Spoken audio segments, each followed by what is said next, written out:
¿Qué tal? Bienvenidos a Razón de Estado. Hoy vamos a hablar de la designación de la Corte de Constitucionalidad que finalmente ya está conformada. Para ello vamos a hablar con Philip Chicola, el director del área política de la Fundación Libertad y Desarrollo, y con el abogado Carlos Paz Archila. Bienvenidos ambos a Razón de Estado. Bueno, como comentaba en la introducción, ya al fin habemos Corte de Constitucionalidad, 5 entidades que designan, cada una con su propia lógica. Quizás comentemos en casos puntuales algunos procesos, pero en primer lugar me gustaría hacer una reflexión un poco más global, ¿no? Y preguntarle primero a Carlos, ¿cómo ves la nueva Corte de Constitucionalidad? En términos globales digo, porque más o menos sabemos por la orientación de cada magistrado cómo son las fuerzas de las Cortes. Y te preguntaría en primer lugar, ¿qué tan distinta avisoras la nueva magistratura respecto de la que va a salir en abril? Okay. Buenas tardes a todos, un gusto saludarlos. Y bueno, respecto a tu pregunta, Edgar, yo creo que yo podría calificar esta nueva Corte, digámoslo entre comillas nueva, porque ya hay personas que ya integraban la Corte actual, es decir, no se produjo una renovación total de Cortes, sino al contrario, solo se llenaron un par de sillas más, pero al final de cosas la mayoría ya era parte de la Corte que actualmente está trabajando. Yo calificaría de manera global que esperaría una Corte tal vez un poco más conservadora en cuanto a su razonamiento y a los criterios que pudieran vertirse en las resoluciones de los temas que vayan a ser de conocimiento de ellos, es decir, versus lo que vimos en los últimos 5 años en resoluciones y una Corte un poco más de choque y enfrentando los conflictos sociales de una manera muy particular a la cual no estábamos acostumbrados en Cortes anteriores.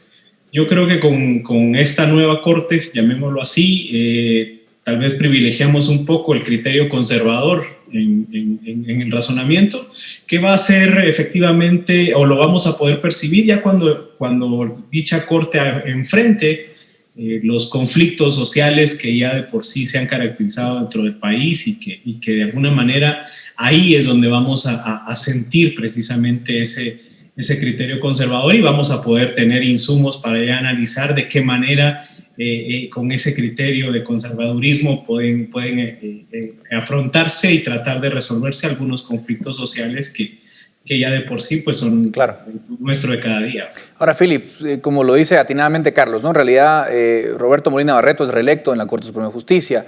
Dina Ochoa, que había sido electa por la presidencia, ahora entra por Congreso. Gloria Porras, que había sido electa por Congreso, ahora entra por Universidad de San Carlos.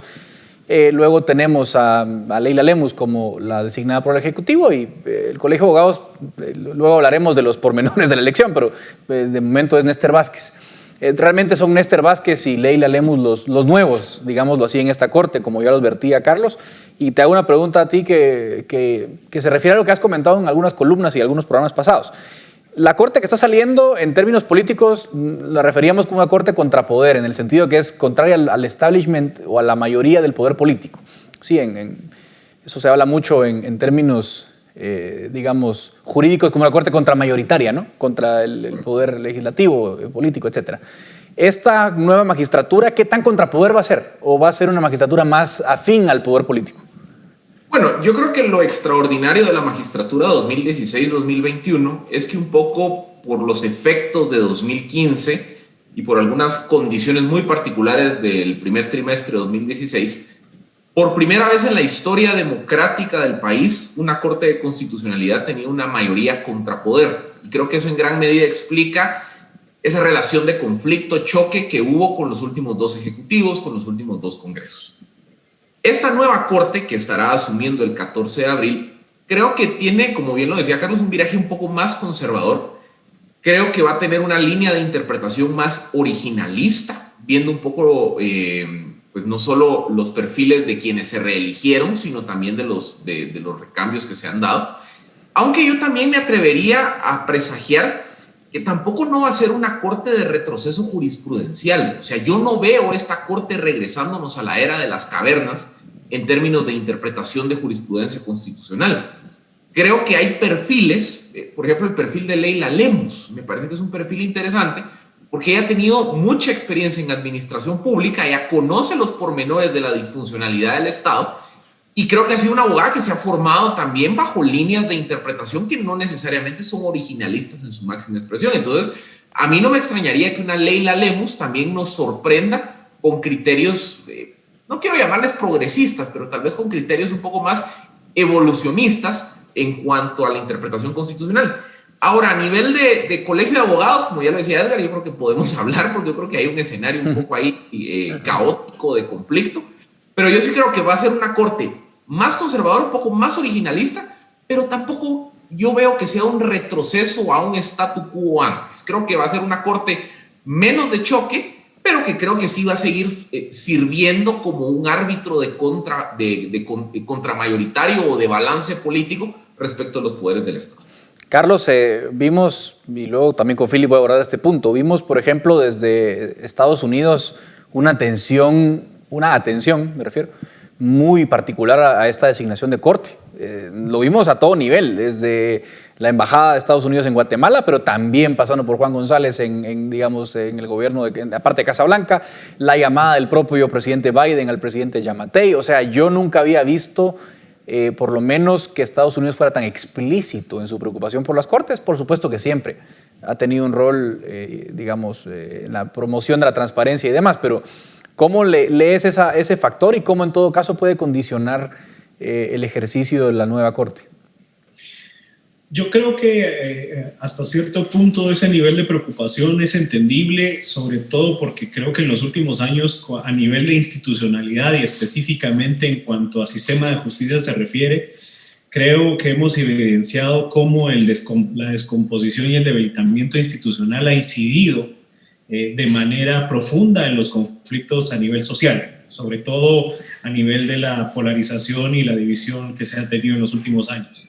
En ese escenario creo que incluso el gobierno de Estados Unidos vislumbraba a la Corte de Constitucionalidad como el último pilar que podía constituirse en esa luz que pudiera rescatar lo último de institucionalidad que le podría quedar a Guatemala y partir de ahí un proceso de estabilidad que a la larga también interesa a Estados Unidos por los mismos problemas que le afectan de manera directa, ¿no?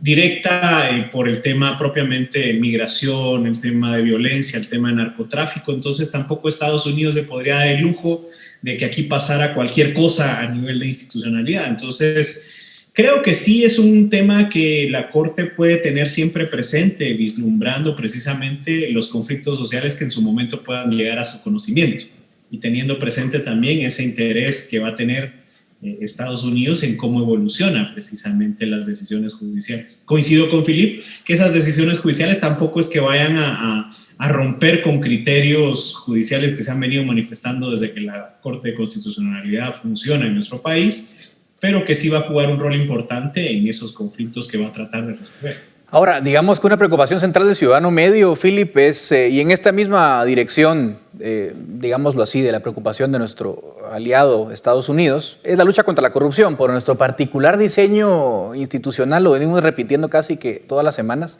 todo llega a la Corte de Constitucionalidad.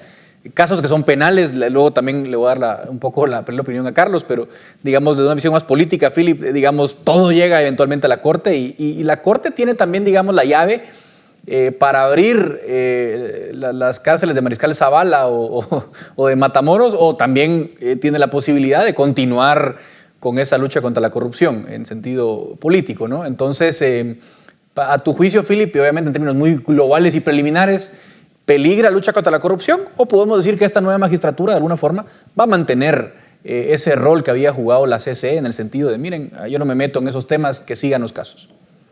Yo creo que habrá que juzgar sobre casos concretos, pero de una primera visión, yo no veo que la Corte vaya a cambiar significativamente sus criterios en temas de casos contra la corrupción, porque sin ir tan lejos, por ejemplo, se religió Gloria Porras, todos conocemos cuál es su postura en estos temas. Dina Ochoa también, yo siento que tendemos a ver las Cortes como un término de los de este bando versus los de otro bando, pero por ejemplo Dina Ochoa ha sido una magistrada que en reiterados, sobre todo en casos penales o en decisiones de alto impacto relacionados con casos penales, pues se ha alineado también con votos favorables a temas de lucha contra la corrupción. Ya les decía, yo creo que una Leila Lemus va a sorprender a muchos. Yo creo que Leila Lemus no es una magistrada recalcitrante, creo que va a ser una magistrada también, como les digo, un tanto progresista, evolucionista, porque conoce, digamos, las dinámicas de la disfuncionalidad del Estado. El mismo Molina Barreto creo que también en algunos temas tiene criterios también pro lucha contra la corrupción, sin ir tan lejos. Por ejemplo, en 2015, la corte de Molina Barreto y Alejandro, y Pérez Aguilera, pues fueron dando luz verde para los antejuicios contra Otto Pérez Molina. Entonces, creo que en este tema de lucha contra la corrupción, yo no creo que vaya a darse un retroceso tan marcado. Como les digo, probablemente en otros temas más relacionados con reivindicaciones sociales y demás, quizá vaya a haber un criterio más conservador, pero en este tema, lucha contra la corrupción, me extrañaría que hubiera un cambio jurisprudencial muy marcado. ¿Coincidís, Carlos, en que, digamos, no va a haber sorpresas en ese bando? Lo digo porque, sí, habíamos hablado antes un poco del aspecto político, ¿verdad? De cómo se iba a comportar la Corte en casos de inconstitucionalidad contra leyes, de actos de gobierno, pero tiene un buen punto, Philip. Ahí, en esos temas que yo acabo de mencionar, temas, digamos, más ideológicos de actuación del poder público, tiende a haber una división en la Corte. Pero es verdad, como dice Philip, que en temas de casos penales o cosas así que llegan a la Corte, suele ser más unificado el criterio.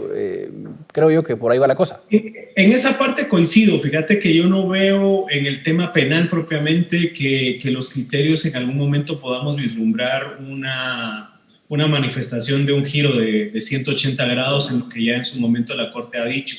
Yo creo que en los temas penales la lucha va a ser a nivel ordinario, y por eso es que incluso mirás entrampado precisamente el tema de elección de magistrados de salas de apelaciones, claro, y de Corte de Constitucionalidad, porque creo que ahí va a estar el estira y encoge en las decisiones judiciales en casos relevantes. A la Corte de Constitucionalidad llegarán algunos temas en ese sentido, pero creo que ya mucho ya está dicho a nivel de criterio constitucional. Y no creo que haya un apartamiento tan marcado en eso, no esperaríamos nada nuevo. Yo creo que todo se va a concentrar en el tema ordinario, y por eso es que mirás que la pelea en la elección de magistrados de sala y Corte Suprema, creo que eso es lo que nos tiene también como país en un gran conflicto. Y eso me da pie a la siguiente pregunta. O sea, si lo que estamos viendo es que obviamente los faroles están puestos en salas de apelaciones, sobre todo porque son las que más rápido pueden dar alguna solución a los involucrados, Philip, una de las primeras tareas probablemente de esta nueva magistratura va a ser que los diputados van a seguir con el proceso famoso de a viva voz, elegir a los magistrados, quién sabe cuánto van a tardar. Y en ese proceso pueden pasar mil cosas, ¿no? Que se empieza a nombrar magistrados cuestionables y que eso eventualmente pida nuevamente la intervención de la Corte de Constitucionalidad para hacer valer su sentencia. Va a tener los arrestos esa magistratura para decirle al Congreso, mire usted, usted se saltó la barda y no eligió correctamente, vuelva a elegir. ¿Cómo ves a esta nueva magistratura en ese eventual enfrentamiento contra el Congreso? Digo eventual porque pueden pasar muchas cosas, ¿no? Bueno, yo sí, por ejemplo, hay una sentencia firme de la Corte de Constitucionalidad que marca la pauta de cuál es el procedimiento que tiene que seguir el Congreso para la elección de altas cortes. Yo sí veo, viendo el balance de fuerzas de cómo quedó integrada la nueva magistratura, yo sí veo, por ejemplo, que si en algún caso hay designaciones que no cumplen el procedimiento establecido en la sentencia o que abiertamente se está violando, por ejemplo, los requisitos de idoneidad y honorabilidad, yo sí veo que en debidas ejecutorias la Corte probablemente le va a corregir la plana al Congreso. En donde yo sí miro una actuación un poco más mesurada de la nueva Corte.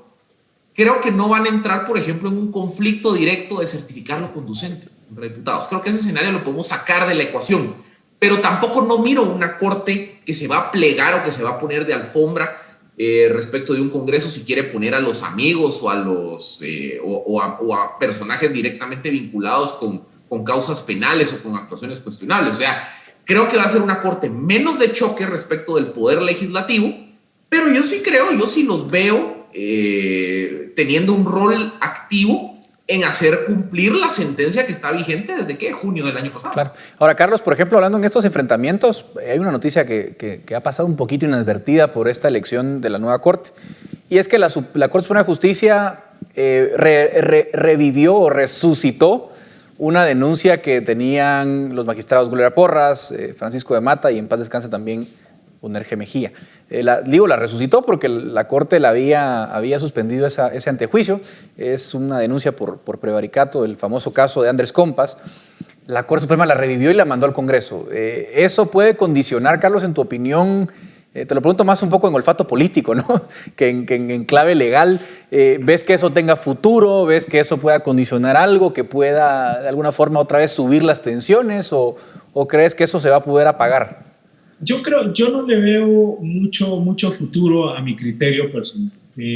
Recordemos que al final lo que está en juego y la discusión es susceptible un magistrado de Corte de Constitucionalidad de un proceso penal por la emisión de sus resoluciones. La Corte de Constitucionalidad siempre ha dicho que no. Y creo que por la misma estabilidad de la Corte de Constitucionalidad, el criterio que van a seguir manteniendo va a ser ese. Porque el país lo necesita y porque para nivel de justicia constitucional necesitamos que los magistrados gocen de esa estabilidad para poder resolver conflictos sociales. Entonces, a mi criterio no veo mucho que eso vaya a incidir, porque precisamente se va a encontrar con lo que decía Philip, que es criterio ya asumido de años anteriores respecto a ese tema por parte de los magistrados de la Corte de Constitucionalidad. La decisión y el criterio va a ser simple. Ahora, Philip, cierro contigo. Hay, obviamente, 85,000 impugnaciones en contra de estos procesos. Podemos hablar horas de eso, pero concretamente sabemos que hay pues problemas en el Colegio de Abogados. Renunció uno de los magistrados que pasó a segunda vuelta. El Ministerio Público está mencionando el que resultó electo. De los 5 órganos, yo veo más, digamos, el más vulnerable, veo el Colegio de Abogados. ¿Cómo lo ves tú en tu particular visión? Vean, a ver, justamente estábamos tratando de hacer un listado de las impugnaciones y ya se volvió inmanejable la cantidad de impugnaciones ordinarias en el caso de universidad, del Consejo Superior Universitario y Colegio de Abogados, pero amparos también en el caso de los 3 poderes del Estado. Yo sí creo que la siguiente semana se viene entonces todo ese debate. Creo que hay algunos temas que pueden tener más asidero legal que otros. Claro. A nivel del Colegio de Abogados, por ejemplo, pues ya vemos que hay mucho ruido respecto del rol que pudo haber tenido, por ejemplo, el magistrado designado en el marco de una investigación penal. Eso habrá que ver cómo evoluciona en las siguientes semanas, porque precisamente por un caso de la misma naturaleza fue que se dio, digamos, la situación de Minor Moto, que eventualmente pues ya vemos cuál fue el criterio tanto del Ministerio Público como de los órganos jurisdiccionales respecto de que Moto con una investigación abierta no podía asumir. Claro. Luego, por ejemplo, hay algunas designaciones que creo que han generado, o algunos procesos de designación que creo que han generado, por ejemplo, discusión. Veíamos hoy mismo la discusión que se dio en el interior del gabinete del Ejecutivo respecto del procedimiento que utilizó el Consejo de Ministros y el manejo de los requisitos. Creo que eso es algo que se va a tener que debatir en las siguientes semanas. Creo que también a nivel de Congreso, precisamente la designación de un diputado como magistrado suplente también va a dar lugar a una discusión. Entonces yo sé que hay muchos actores que han estado insistiendo en la inimpugnabilidad de las designaciones por los 3 poderes del Estado, pero yo sí creo que todavía hay mucha tela que cortar respecto de casos concretos sobre el cumplimiento del procedimiento y, como les digo, algunos escenarios que pueden ser complejos a la luz de la poca información que tenemos al día de hoy. O sea, yo sí creo honestamente que todavía se vienen algunos días, algunas semanas de debate, incluso a nivel de la magistratura saliente de la CC, respecto de cómo evaluar estos procesos pues, que se han generado discusión. Claro, ojalá que se resuelvan pronto. Les agradezco muchísimo, Philip y Carlos, por esta interesante discusión y también a ustedes por su atención. Esto es Razón de Estado.